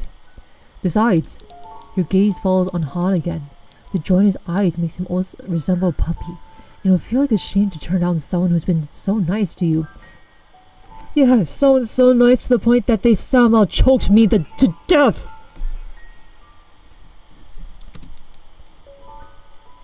Let's go. Han guides you through the hallway toward the entrance from the lobby. As you walk, your mind quietly tries to absorb your surroundings, the layout of the mansion, the way the corridors twist and connect. Though your memory is accessible at the moment, something about all of it feels terribly familiar. As if your body knows, even your body doesn't, that yes, you do live here, in the Lotus Pavilion. Speaking of which, why is it called the Lotus Pavilion, Han? You turn to him, asking just as you step into the garden. Now that you mention it, why is it called the Lotus Pavilion if all around were chrysanthemums? All I've seen around the house are chrysanthemum decorations. Oh, well, before your parents passed, they used to decorate the place with lotuses. I heard your mother especially loved them, but I like lotuses too.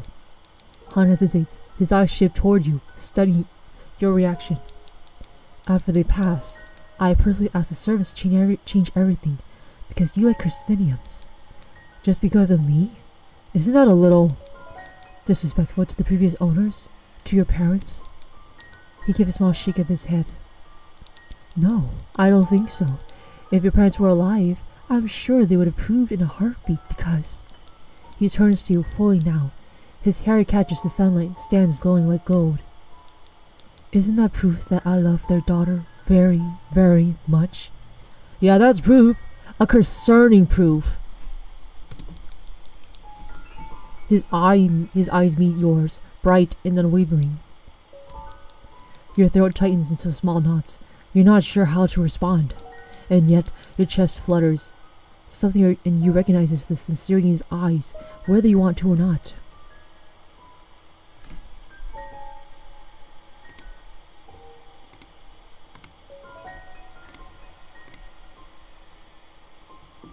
Sorry, can't remember anything. You frown as your chest slightly tightens. You don't recall, So you can't return his affection. At least, not yet. You're sure that whatever you and Han once had must have been something wonderful, judging by how tenderly he's been caring for you. But part of you still tangled in confusion, the weight of memory loss. And the other part, how do you even explain it? It's that ease of knowing that his love is meant for a version of you that you cannot access.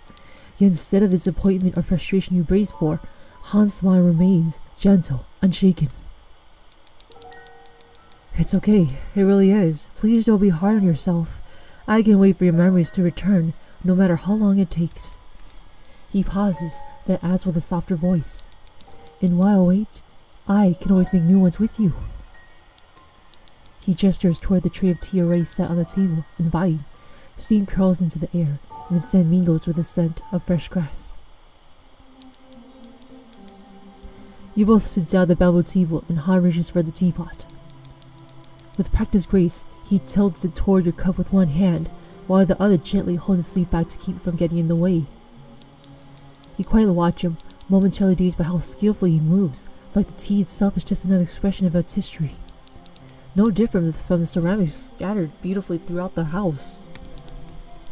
The serene scene calms you, but before long, curiosity crashes into your thoughts like waves against a still shore. Han, would you tell me more about yourself? I want to get to know you. Me? There's nothing interesting about me, really. Oh yes, pretty much a bit of information would be really appreciated. He sees it casually, still focused on pouring the tea, not meeting your eyes. That's not true. You're clearly a talented artist. You must have interesting stories. I'm so happy you think so. That you think I'm a good artist. His eyes curve into thin crescents, and his smile stretches from ear to ear. Yet you still detect a faint trace of unease on his face, though he quickly smooths that out. What do you want to know?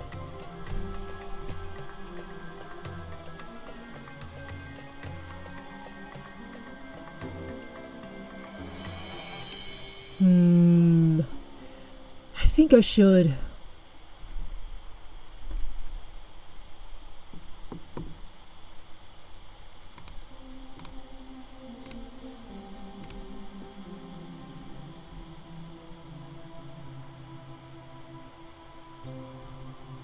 I'm pretty sure your shower might be unpleasant, so I have to be careful with my words. How do we meet? Your question seems to catch him off guard, his eyes waiting for just a second before his usual smile returns. Well, let's see. Alright, let's see how long you're gonna BS this, my guy. He pauses, as if dusting off an old memory. There was a time in youth when I went through a rough patch. I didn't want to do anything but drink and lock myself away, making art. One day, while wandering the streets completely drunk, I stumbled to the path of a carriage. Got hit hard, passed out right then and there. His gaze shifted towards you, soft but intense. When I opened my eyes, there she was, a young maiden leaning over me, calling me, trying to wake me. She had the most beautiful face I had ever seen, and the most angelic voice. I thought I died and met a goddess. I'm pretty sure that's the opposite. And when she saw me waking up, she smiled. That moment changed everything. I promised myself that no matter the cost, no matter what it took, I would make her my wife. I'm scared. You feel your breath catch. And the maiden was... That was you, darling. You can't remember it. Not a flash of it surfaces in your mind. But the way he says it, tender, reverent, sends something flooding your chest, as if your body remembers what your mind has forgot. Han takes a calm sip of tea and lets out a quiet sigh. Sorry if that felt heavy. I don't really like talking about the past, unless it's a memory we share. Okay, made the right call. I made the right call. It's alright, I appreciate you telling me. His story lingers in your chest like a warm ember. It makes you feel lighter somehow, closer to him. This is what you know about Han so far. He is your husband. He is gentle and attentive, a talented artist with a tragic human past that shaped him into someone sincere and kind. All of it makes you feel more at ease in his care. But we're not here just to talk about the past, are we? Our mind is still recovering. We should be doing things to relax it. Like this. Like what? Daisy flowers? Do you know how to make a flower hairpin? Maybe not. Here. With delicate fingers, he begins weaving the petals and stems together into a pin, like a shape. Wow, that's beautiful. You really are crafty. And personality likewise. You're generally impressed. The way he shapes the tiny blossoms into something so graceful feels effortless, natural. Now, your turn. You press your lips together, focusing intently as you try to mimic the way his fingers moved. And let me guess, he's gonna grab my hands and he'd be like, oh, like this, darling. But your own flower pin ends up a bit uneven, a little lopsided and clumsy. I'm so sorry, this really isn't my forte. Instead of disappointment, Han beams at you. It's perfect. Come on, put it in my hair. He gestures to his ear unexpectedly. No, it's so ugly. It's not worthy of your beautiful hair. Don't say that. I'm not worthy of any gift my beloved wife makes for me. Now come on, put it on. You hesitate, reaching out toward his soft, silky hair with careful fingers, afraid to mess it up. But as soon as the crooked flower pin brushes against him, Han's eyes lift to yours. You freeze. Then he speaks, voice quiet. Can you touch me with your hand? Why is the music changing? Am I gonna die? Am I parted? I'm gonna die, right? Your hand still hovers in the air, suspended, but the look in his eyes, soft, longing, almost desperate, pins you in the place. I really miss your touch. Don't tell me we're gonna get freaky in the tea room, sir. I have to be careful. I have to play along as the loving wife. His request, though sudden, carries a strange magnetic pull. You wonder, would it really hurt to touch him just once with your bare hand? Oh, okay. You reach for his cheek and leans into your touch obediently, as if he's been waiting for this moment forever. Oh man, Buddy is so touch-starved. The instant your skin meets his, a shiver courses through your body. A flooding sensation shoots up your arm, spreading down your spine, a rush caught between warmth and cold, making your heart pound uncontrollably. The golden rays of the summer sun seem to linger on his face, and for a moment, time itself feels suspended. Han speaks, his voice barely above a whisper. Thank you. I needed this so much. He leans in further, pressing his cheek into your palm, as if trying to absorb your warmth into his very being. I wish time would stop right here. I didn't have to return to the studio. He gently nudges against your hand one last time, then places a soft kiss on your palm before slowly letting go. I need to finish my work, but thank you, truly, for spending time with me today. Feel free to wander around the mansion, just be careful. Your body is still weak. I'll bring you some medicine later. Alright. And let me guess, am I gonna die? With that, Han's footsteps fade into the ground. You finished your tea and decided to walk around the garden. Curious about the lotus pond, you step closer to its edge. So there are still some lotuses left in the mansion after all. The vibrant pink blooms sway gently on the water, their colors glowing under the sun. You become lost in the sight until a sudden creak breaks the quiet. From across the pond, something stirs. Your eyes snap toward it. Something small, blue and white. Moving? Is that a doll? Its scurry is jerky, almost unnatural, ducking beneath the thicker reeds before you can get a better look. You instinctively move around the pond, trying to follow, heart racing. What the heck?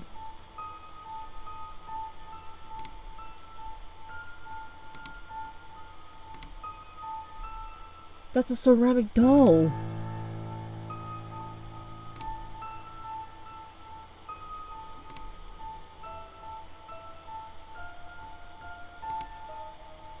That's Merchant Lee? Oh, the numbers are there in the clues. Wait! But by the time they reach the other side, it's gone. Nothing remains except the rustling of bushes where it vanished. You push aside the leaves, searching, but there's no trace, as if it were never there. Panting, you look down at your hand. There's smudge in your palm. Dark, damp, almost like mud? No, it's not just mud, it's thicker, grainy. Clay. I must have touched the ground at some point. Should you go to wash it off or continue to walk around?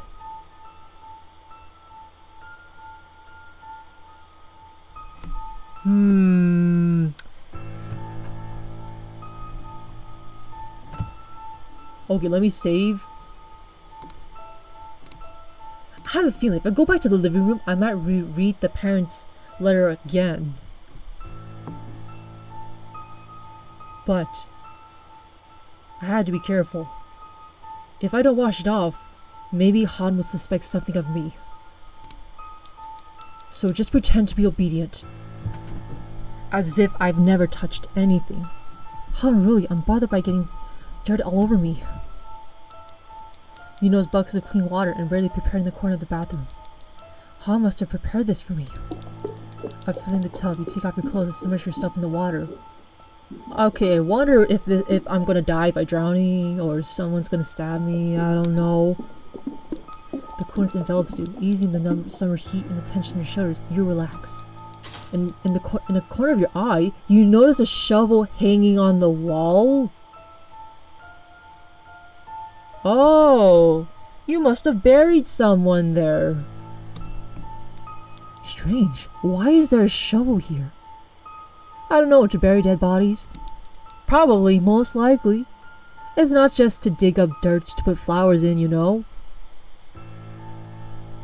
You shrug. Who knows? It'll be too much to have things super organized all the time. You start scrubbing the clay on your skin with a loofah made from a dried squash. But no matter what you do, the clay does not disappear? What the heck? You scrub harder, panicking. Get off me! You determined scrubbing harder until the loofah scratches you and then scrapes you. Blood starts to flow from the cut in your skin, yet you don't feel pain at all. You feel your head heat up, panic rising in your throat. Crimson red liquid begins to seep into the water, but for some strange reason, that only makes you panic and scrub even harder. Oh gosh! I've got a loof! You need to get the dirt off your skin. And quicker than you know, the tub is filled with red. Jeez! You jolt awake, gasping for air.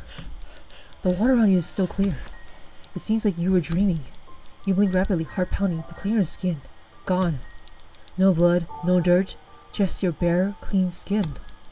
Was that a nightmare? You sigh deeply, pressing a hand to your chest to steady your breath. Slowly, you rise from the tub and reach for the towel. The fabric brushes softly against your skin as you dry yourself off, your fingers still trembling from the lingering panic. As you move to grab your robe, something on the wall catches your attention. Beautifully painted scrolls line the tiled wall. Their silk fabric smooth and rich with color, detailed scenes of mountains, gardens in bloom, birds in flight, and elegant deer. You step closer, eyes drawn to the bottom corners of each scroll. There, in elegant calligraphy, is a name. Your name. Oh, so I drew these? Again, it's my name. It has your signature there! These paintings are beautiful.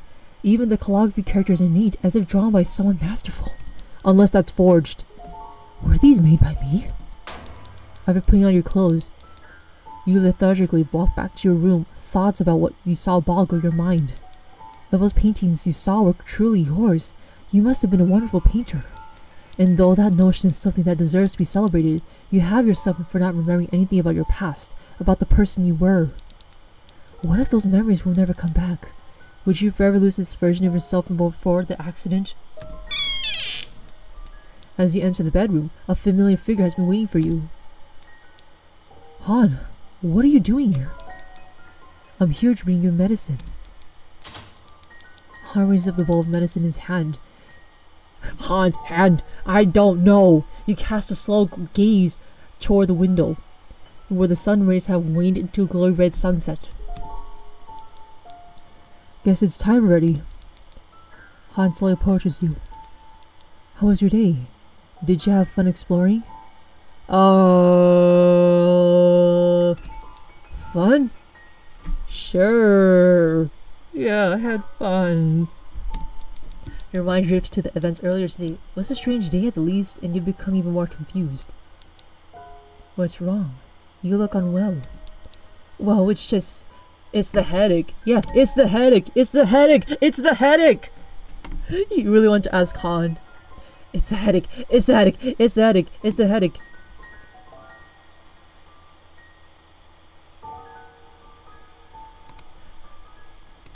It's the headache. Yeah, that's how I felt. I look so unwell. It's because of the headache. It's because of the headache. It's because of the headache.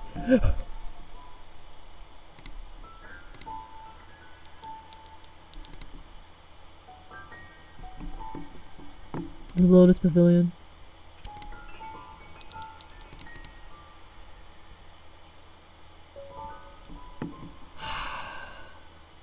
Parents again.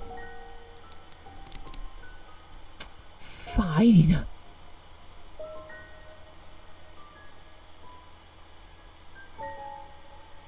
Me? Fine. Was I an artist, Han? You blur out, determined to learn about your past. Oh shoot, am I not supposed to say that? A hint of uneasiness passes Han's face. Why do you ask? The paintings on the wall. They are so beautiful. If I'm the one who made them, I'd love to know that. I see. Yes, of course. You were a talented painter. Han smiles. I adored your art so much. You expect a longer answer for him, but that seems to be the end of his comment. I mean, I can draw memes. And if you're fine with the memes, cool. The MC draws beautiful flowers, beautiful calligraphies. I draw memes. Why didn't you mention it before? Well, I thought I should overwhelm you with too much information and let your memory naturally recover to not cause you a headache. I can think of a few possibilities. 1.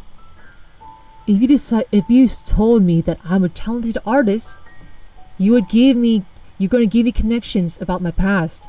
2. I must have been so talented to the point that you're jealous of me. And you tried to get rid of my memory and making sure you stay on the top. 3. I'm thinking of another possibility. You are so intrigued by my art to the point that you want to keep me forever. And ever, never.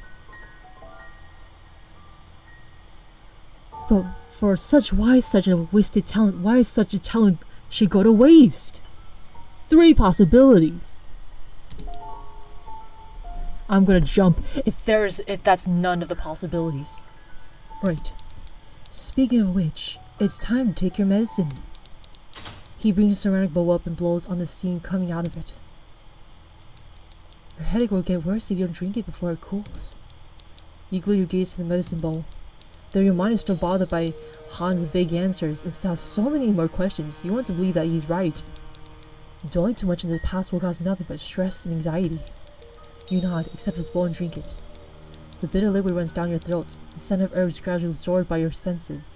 A fully comfortable feeling that spreads through your body, easing the tension you just had in your forehead. Han gently takes the bowl from you. You did a good job, darling. He smiles. Now, why don't you get some rest? We can spend more time together tomorrow. I have some work I need to take care of tonight. And remember, MC, do not freaking sneak in the studio again. I am going to strangle you if you do. If you did. The moment Han leaves the room, you flop onto the mattress, letting the coolness of the blanket devour your whole body. Your mind runs wild with several questions and suspicions, memories that don't align. paintings that feel both yours and not yours, and the ever-present bitterness of the medicine. Thoughts churn restlessly until they tingle and blur, tugging at you with quiet whispers. Your mind, still tangled in doubt, finally exhausts itself and slips into a nice, mellow sleep.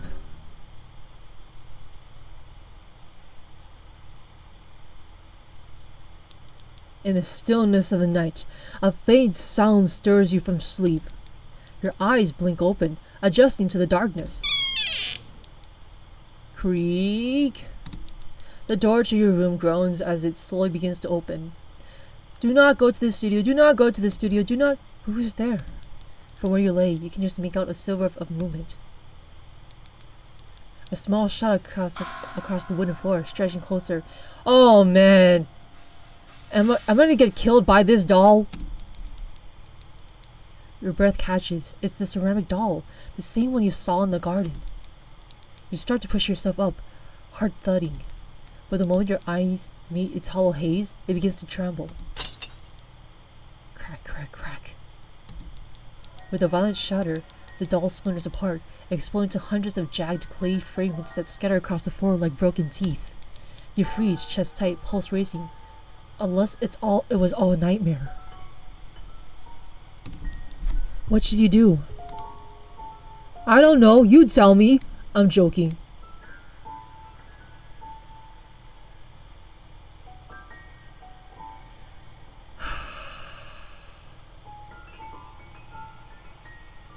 That's a bad sign. I would rather just sleep it off. I would try to sleep it off. Though your heart thumps with anxiety, you don't want to dwell on it any longer. If I just force myself to go to sleep, the sound will disappear, right? After a moment of convincing yourself, you shut your eyes, pull the blanket over your head. Gradually, the warmth and silence that follows to rock you into sleep. Gently drifting asleep. Wake up. Look at me. You groan, having trouble following the voice. You are a sleepyhead, aren't you? Am I gonna die? A familiar yet unfamiliar voice echoes from somewhere nearby.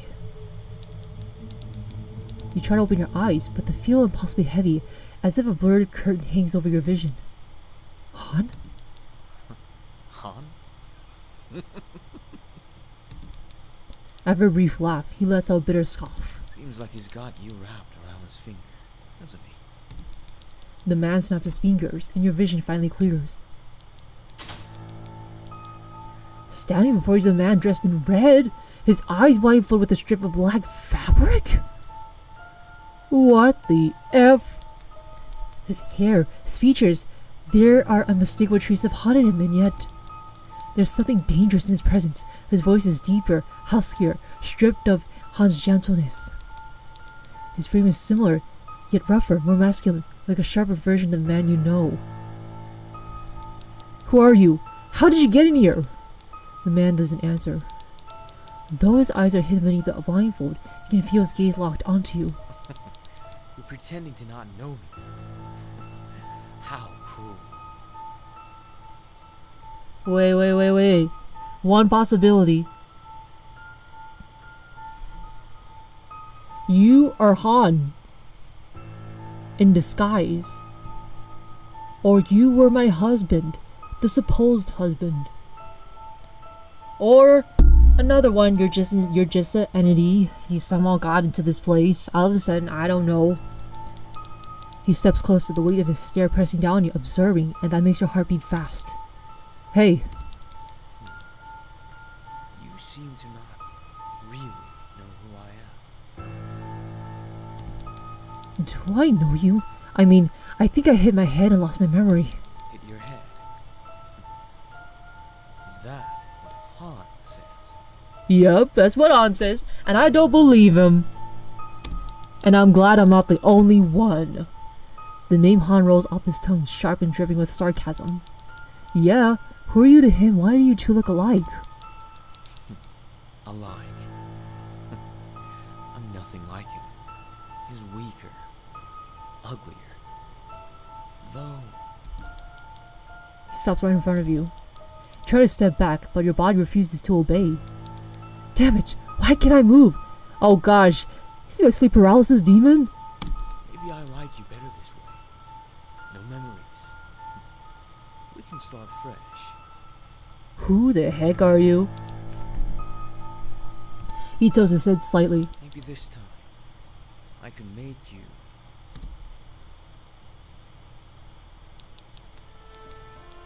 He suddenly grabs your hand and lifts it toward his face. The abrupt motion makes you gasp. He presses your hand against the blindfold, covering his eyes, forcing you to feel its coarse fabric. I'll make you pay for what you did to me. What the F did I do? Did I break your heart? He leans down, his voice dropping to a whisper. The closeness makes your face burn. You'll repay me with your body, your heart, your endurance, whatever I desire. Oh my gosh. His grip tightens around your wrist just enough to keep you there, as if he's afraid you pull away, or as if he wants you to remember exactly where he's letting you touch him. What is he talking about?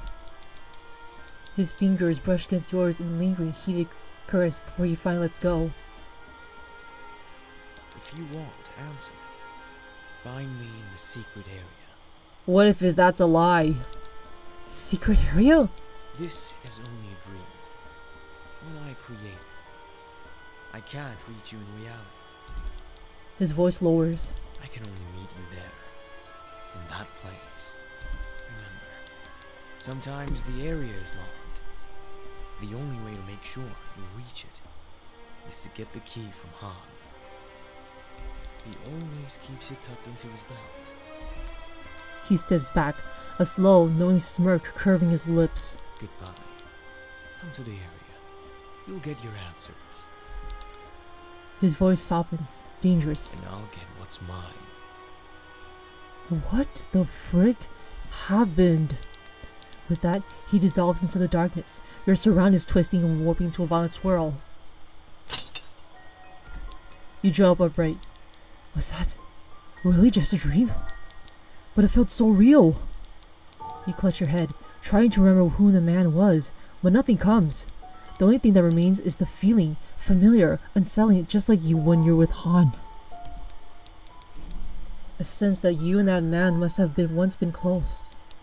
Questions swirl endlessly in your mind. Why do they look alike? Could he be related to Han? What happened to his eyes? Unless Han took them. But more importantly, the secret area. Your desperate thirst for answers finally hardens into resolve. You need to reach the secret area no matter where it is. If I search the house, I'll find it eventually. I think you need to go the freak back to sleep. Which means the key. You move quietly through the house, your footsteps light, your breath shallow. Han has to be somewhere. Room after room passes in silence until a faint glow catches your eye. The door to his studio is slightly ajar. Inside, Han is slumped over his work table, fast asleep. I think that's a bad idea. That's a bad idea. If you have stealth, this might help. Quiet footsteps, buddy. Have finished ceramic pieces around him, bows, figures framed still damp with care. Clay stains his fingers. His breathing is slow, exhausted. He must have fallen asleep while working. Your gaze drops. There, hanging from his belt, the key. Chest tightens. And let me guess, when I try to get the key, oops, I touch it somewhere when I'm supposed to be touching. He jumps on me. And it's like, oh, whoa, whoa, you getting freaky there? No. I shouldn't. I really shouldn't. You hesitate, guilt flooding in, but the image of the man in red, the secret area, then ends the truths. It all presses down on you. Your hand trembles as we reach for the key. Just one step closer. Hans stirs. Angela's? Your heart stops. Oh, hubby, I think I got a bit horny. I'm kidding. He looks fully now, eyes sharp as lock into your hand at his belt. In one swift motion, he grabs your wrist, gripping tightly. What are you doing?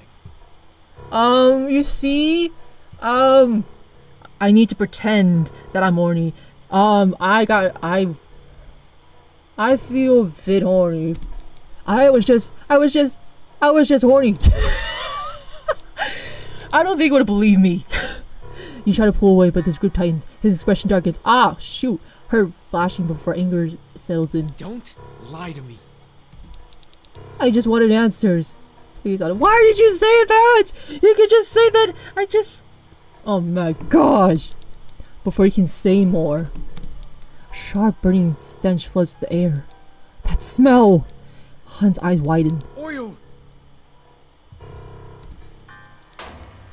You could say the room's about to get hot and steamy. Suddenly something crashes through the doorway, flaming objects skidding across the floor. Fire booms instantly, crawling hunger across the clay-dusted room. Han! Doors slam shut from the outside. Locked. Flames start.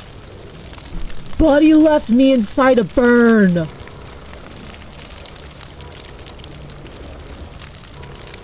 He left me inside to burn! Han yanks you close, shooting instinctively to throw himself at the door. Oh, never mind. You good, you good. Open it! He slams his shoulder against the wood again and again, but the fire spreads faster than he can fight it. Smoke chokes the air. I can't breathe! Stay with me! Don't close your eyes! Your vision blurs. The world burns orange and white. Then, something slips beneath the door. You two are both a disgrace to this world. You must die? So there is someone trying to assassinate us. I was right. Someone's trying to assassinate us. Piece of paper, curling at the edges as it lands between you, eliminated by the fire. I freaking knew it! Scarred across in jagged, furious strokes. No. Han pulls you into his arm, holding you tightly as the flames roar closer. Sorry. The heat becomes unbearable. Your thoughts scatter, your grip loosens. And together, everything fades to white. We died in a fire! The fire judged them long before the world did. Oh my god. Bone about an ash, ending unlocked. Wow, we both died in a fire.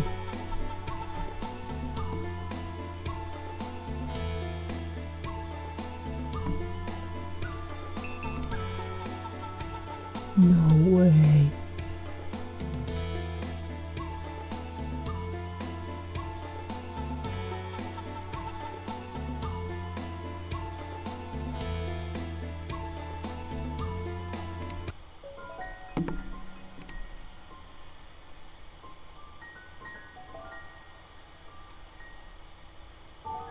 Inspect.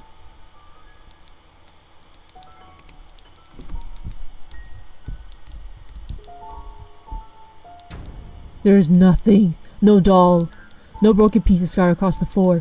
You blink in confusion, your hand reaching out to touch the smooth wood of the floor, half expecting it to crumble beneath your fingers. There's no trace that anything was here.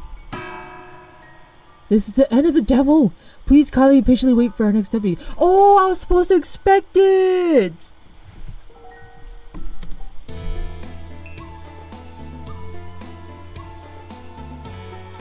Oh, okay.